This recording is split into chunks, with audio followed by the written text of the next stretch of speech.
What's up, sluts? Guess who just got out of prison? It's me, and I'm doing a book review today, the first of many. So, as you can see, it's The Year of the Flood by Margaret Atwood. Look at her big face. Her face isn't actually that big, shame. But yeah, I'm not really sure how book reviews go. I've got my notes typed out over here. I've got footage of me reading in the park, so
as you just saw, that was the footage of me reading in the park. I thought it'd be nice to include it, little mise en scene, let you see the vibes in which I was reading. But yeah, so the book. I haven't read an expansive kind of world-building-esque book for a while since I read The Bone Season, which I hated. I hated The Bone Season. I hated that book so fucking much. I'll make a separate video on it. Or maybe I won't. We'll see. But yeah, I was kind of put off of long world-buildy intensive books for a while after that. But I'm so glad I picked this up. I'm so glad. It felt so nostalgic. It was that early 2010 dystopian realness combined with environmental and pandemic horror, and it has an edge to it. It's like the Hunger Games, but if the Hunger Games had like Game of Thrones-esque themes, it was amazing. Before I would get into the review and stuff, the last two northern white rhinos, they're going extinct. Which, that's a bummer. But in the book there's a lot of emphasis on remembering extinct species, remembering their names. In the description down below, I have a link where you can donate to conservation.org. They're a worldwide company that does conservation work, so in order to protect the rest of our species from going extinct like the two northern white rhinos, donate what you can. Let's get into it. So,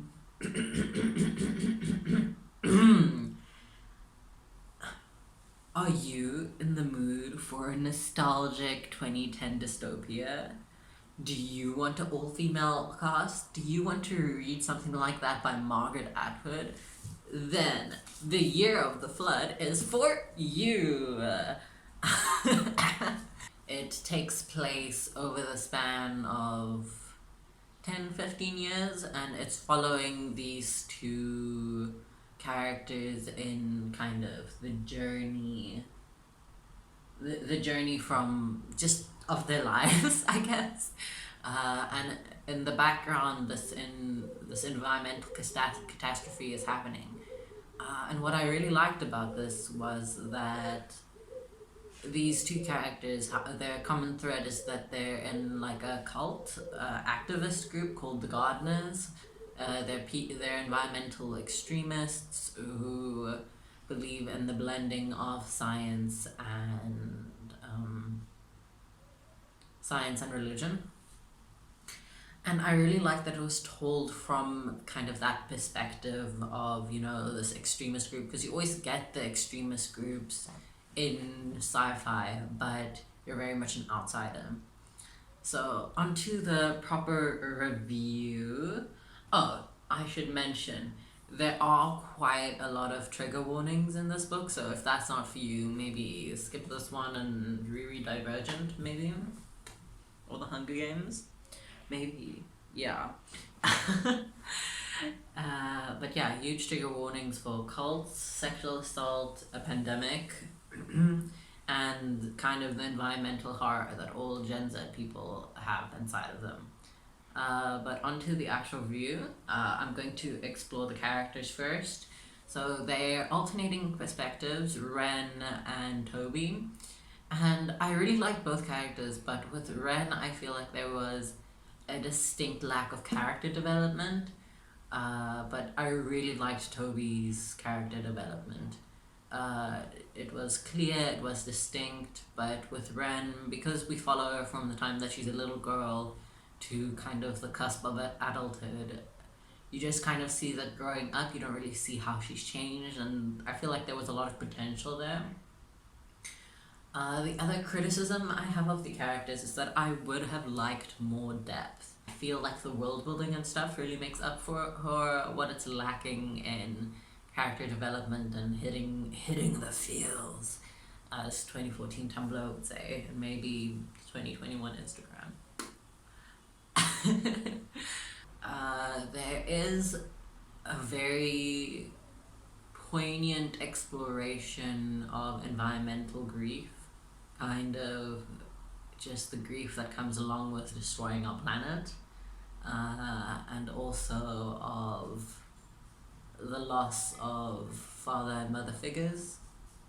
I feel like even though the rest of the feels weren't adequately, I also really loved how the book explored the social standing of women, because often in sci-fi, like all other kind of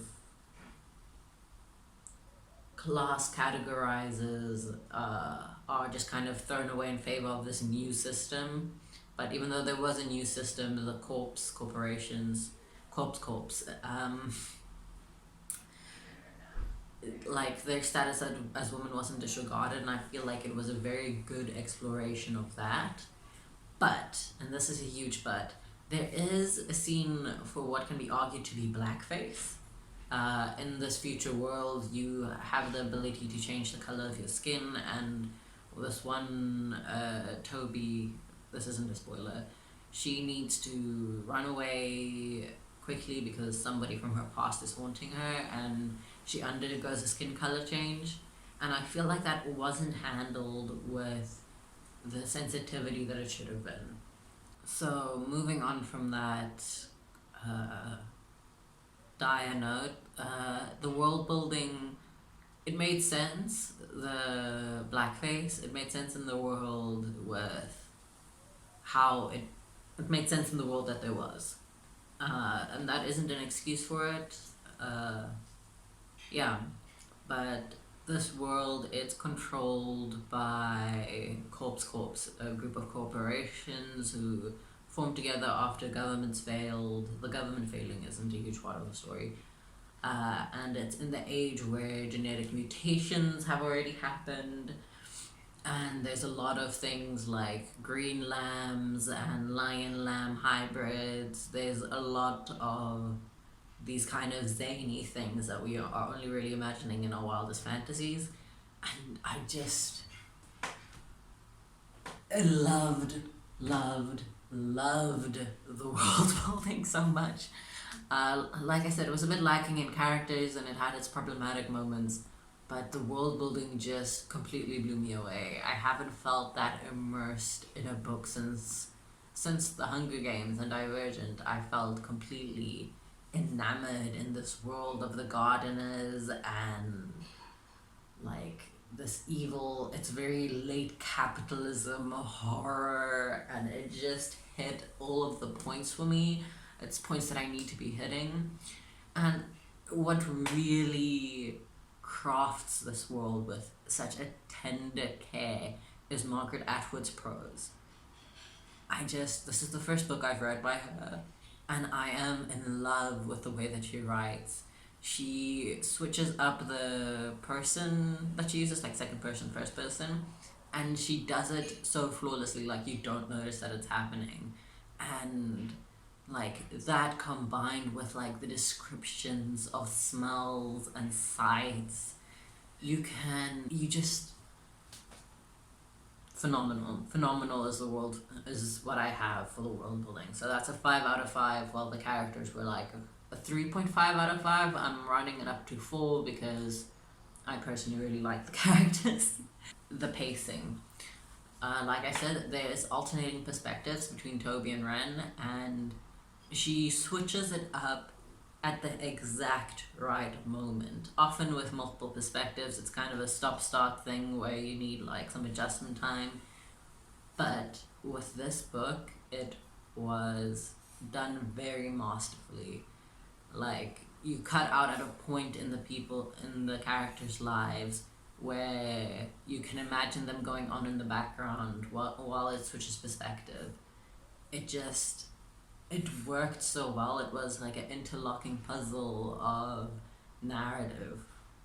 But what did set off the pacing for me was at the beginning of each perspective or point of view. There was like a speech from the gardeners and a poem, and while it did add to the world building, I felt like there was just a little bit too much of it, and I was sure if I was analyzing this on an academic level, then I would have loved to engage with that a bit more and explore how the themes from the speech are transferred into the portion. But because it was a purely pleasure read for me, I found that that's what got me stopping and starting the book so much. But I did finish it. And talking about finishing, this is about the end of the review.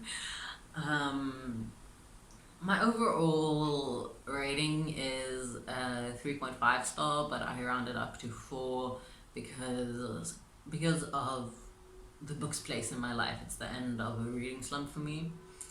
And yeah, it was just an immersive, enjoyable read that explored all of the themes that I needed it to hit. Yeah, I can't ignore the blackface. It was awkward, it was hard, and it's so hard to find a way to structure a review around a book that had one major pitfall, because I can't say that this book was hard because of it. It was an absolutely great read. Didn't feel 5-star, but yeah, trigger warning for that: sexual assault, cults, environmental horror, and a pandemic. But yeah, peace out.